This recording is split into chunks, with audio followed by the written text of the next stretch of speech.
In Indian illegally occupied Jammu and Kashmir, Indian troops in their unabated acts of state terrorism martyred 35 Kashmiris in the last month of June. According to a report released by the research section of Kashmir Media Service today, of those martyred, 9 youth were killed in fake encounters or in custody. The killings by the troops rendered 2 women widowed and 6 children orphaned. During the month, 104 civilians, mostly youth and political activists, were arrested and many of them were booked under Black Laws, Public Safety Act and Unlawful Activities Prevention Act. The troops also damaged 8 houses during 177 cordon and search operations in the month.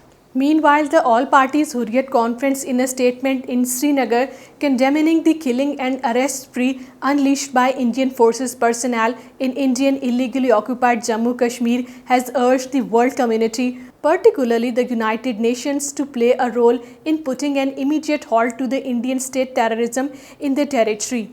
The APHC said that the oppressed Kashmiris had been left on the mercy of over 1 million Indian troops, paramilitary and police personnel. Indian police arrested 5 innocent youth from Sopore and Srinagar areas. The police arrested 3 youth from Sopore and 2 from Srinagar. On the other hand, noted Indian journalist Rana Ayub has been awarded the 2002 International John Auction Award, the highest award for a free press in the US. Rana Ayub, in her statement on Twitter, said that it is a testing time for journalism in India. She dedicated the award to her colleagues Mohammad Zubair, Siddiq Kappan and Asif Sultan, who are languishing in different Indian prisons for criticizing the Narendra Modi-led fascist government's anti-Muslim and anti-minority policies and brutalities in Indian illegally occupied Jammu and Kashmir.